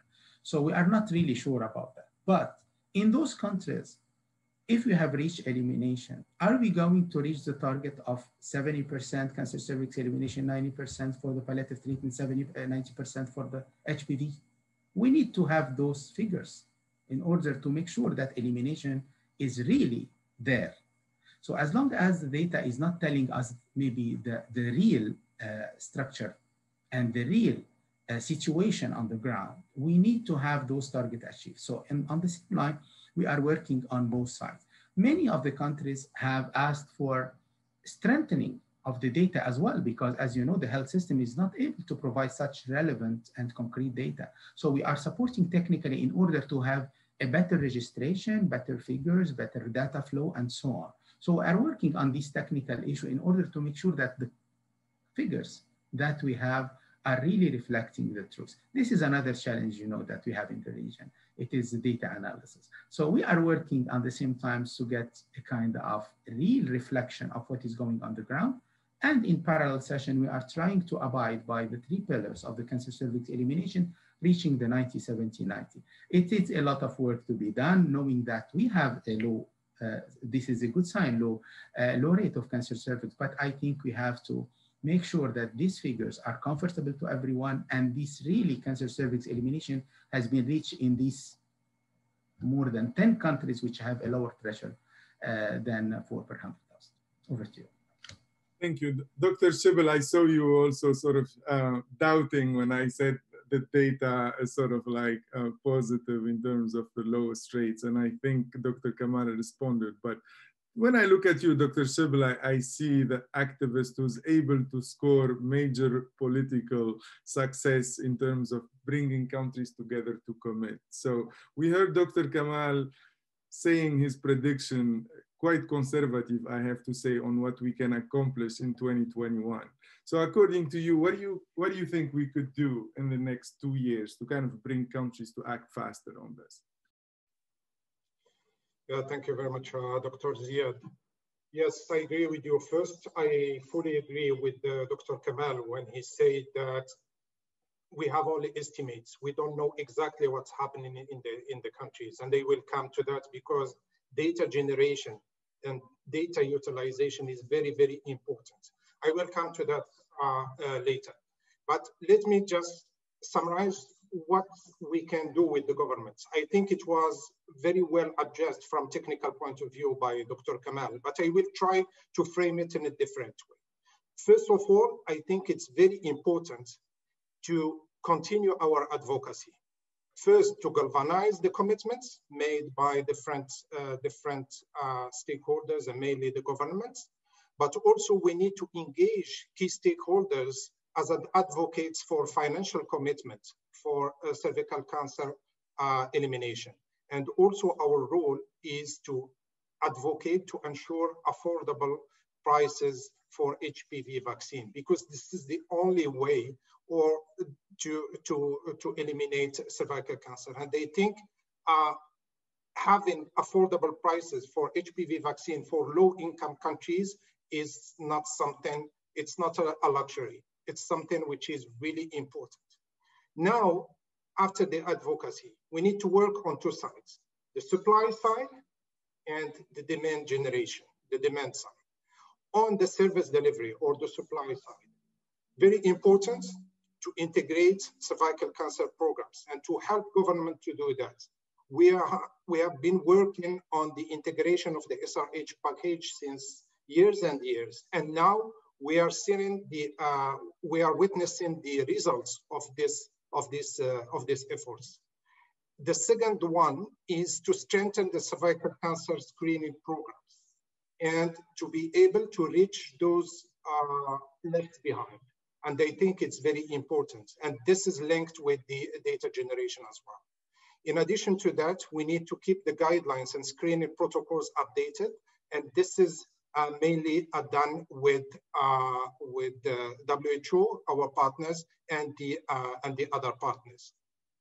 In addition, I want to highlight something that I mentioned before in terms of integration of the SRH package, including cervical cancer, is that we have a lot of missed opportunities, and we need to invest in that. We can call it whatever you want, the one-stop shop, the women-centered approach, or the single visit approach, or whatever. But it's very important to offer the services to women who don't ask for it. And it's very important. Now I'm moving to the other part, which is demand, the demand side, demand generation. We need, in addition to working with governments, we need to work with girls and women and girls to empower them, to inform them. And here I want to highlight sexuality education as a very, very important topic to be addressed by our Arab countries, not only for cervical cancer, but also for unintended pregnancies, for STIs, and so on and so forth. So sexuality education is very important, but also to have a good IEC information education communication program for parents, for teachers, for the larger audience. I'm aware about the time constraints, but I will just highlight three main messages. The first one is the integration of cervical cancer and to have this women-centered approach. That's done. The second one is to invest more in data and evidence generation, including disaggregated data to be able to reach those left behind. And as you know, we cannot achieve the universal health coverage if we don't achieve the universal access to SRH services, including cervical cancer. And this is something to be taken very seriously with the three dimensions of the universal health coverage: the service, the financial protection, and also the coverage. And last point is, in addition to supporting the governments, I think in order to implement the strategies and to develop the strategies, I think it's very important to work with women and girls. And I think those on the ground are the best positions to do that. And here comes the role of NGOs and CSOs. Over to you, Ziad. Thank you so much, Dr. Shibel, and I hope UNFPA gets all the support it needs to accomplish this very ambitious plan. I wanna close the session, but I think before that I have a direct question to Dr. Sawsan. Dr. Sawsan, first, can you commit that we will see each other again in 2023? And basically, if we see each other in 2023, what do you think we will be talking about by then? Thank you, Dr. Ziad. And before I answer your question, I would like to concur with everything that Dr. Shibel and Dr. Kamal mentioned. I think we have an issue with data, evidence-generated, reliable data that we can actually show and present to leadership. So going back to your question, Dr. Ziad, have FOCP ever failed anybody? Okay. So we are very proud to have this partnership with the UNFPA, and we see great things coming out of it. I mean, the Today Forum is one of this, and many to come, inshallah. Again, I consider you, Dr. Ziad, Dr. Shibel, Dr. Kamal, you are like the founding fathers of this forum, because we started with you, of course, among the other people who attended the forum #1 and attending forum #2.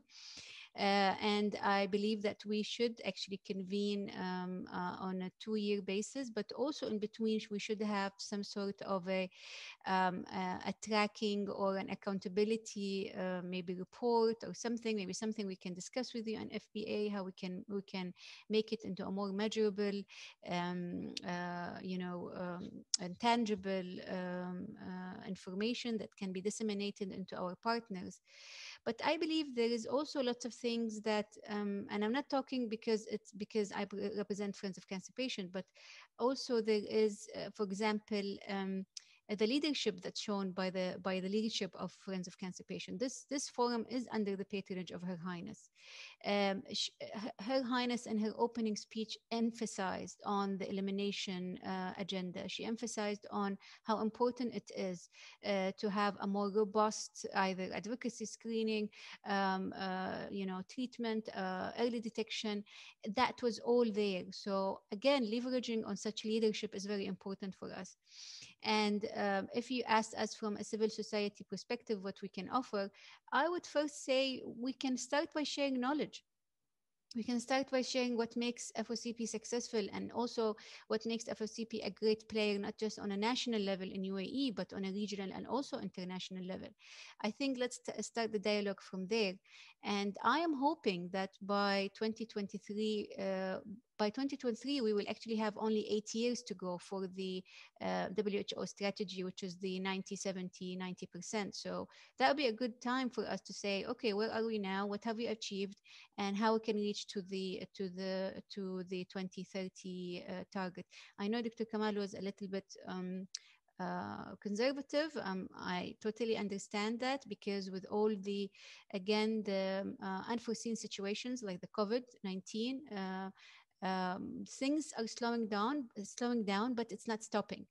And we can still have other ways of making things happen. And I think it is possible. Over to you, Dr. Ziad. Thank you, Dr.Sawsan, and I agree with you. I think we should do some accountability mechanism in between, and I hope that we could implement that together. I had a question from the audience asking about cost effectiveness of the vaccine.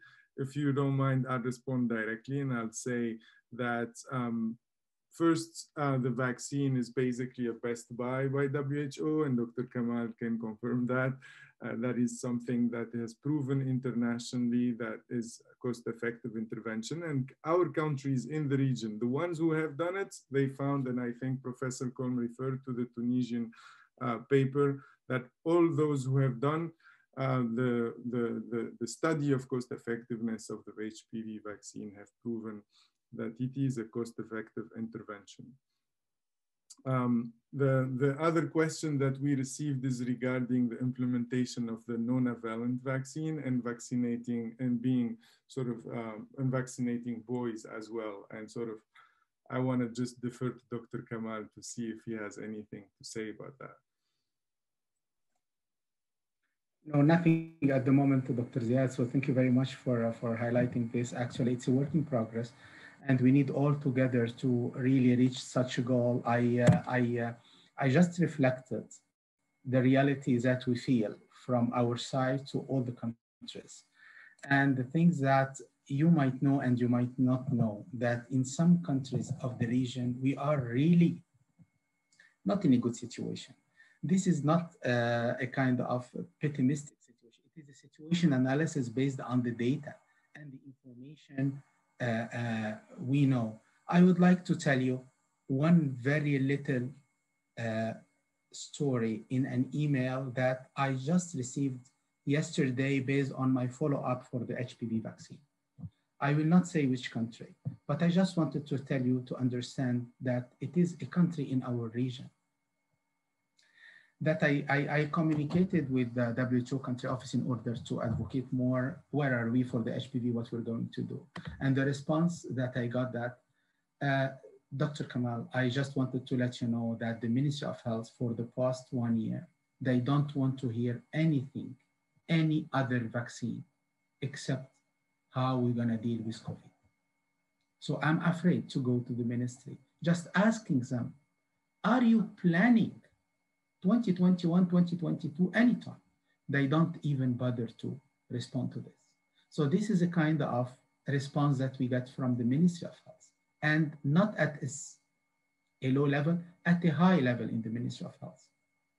So this is unfortunate, but this is the reality. And as we are dealing with the whole regions, we have countries like Emirates and Gulf, and some other countries that they are really lagging behind, still fighting with the basic needs. They still have cholera outbreaks. So if you are a decision maker in a country which cholera outbreaks, I think you would focus on this. So this is a reality, but in spite of that, I think if we work together, we'll be able to go through the next mile and support those countries in order to achieve these cancer cervix elimination initiative. Thank you. Thank you so much. Dr. Shibel, one last word about boys and gender-neutral vaccination. Yeah, actually, it was a question that was in the chat box. I already answered it, but yes, we are not there, of course, for many reasons. There is the financial issue or constraints, but also there are certain cultural barriers. Of course, as Dr. Kamal said, when you talk to any decision maker, you need to provide data, but also to be realistic based on the reality on the ground. What are the resources available in terms of financial resources, human resources, and so on? Once it's done, then you have to see if that is acceptable for the population. We are talking about one region, but still the culture is quite different from one country to another country. So I think these are the two issues to be addressed before we can talk about boys, but I'm convinced that the only way to eliminate HPV and to eliminate cervical cancer is to have an immunization program, HPV immunization program for both boys and girls. Over. Thank you, Dr. Shebel. Thank you, everybody. We have a short break, but the program continues. I really appreciate the contributions of my fellow panelists. I really thank you for your time and commitment to fight this cause, and I hope we will continue. And I'll see you again, hopefully in the same panel in 2023. Thank you very much, Dr. Ziad. Thank you all. Thank you very much, Dr. Ziad. Thank you, Dr. Ziad. Thank you very much. It was very exciting to hear what happened since the last forum, and in particular in Abu Dhabi, Tunisia, and Morocco, and to explore the linkages and barriers posed by the COVID-19 pandemic. I'm hoping that we can accelerate our efforts and reach more persons to access screening, prevention, and treatment services. As announced, we now will have a virtual coffee break. It's until 4:05 in the UAE. If you're not in the UAE, then it's simply 5 past the whole hour. And after the break, we will continue with the continuum of care in cervical cancer. So hope to see you there. And in the meantime, feel free to browse the forum and chat with the speakers and post any other questions there. See you in a bit.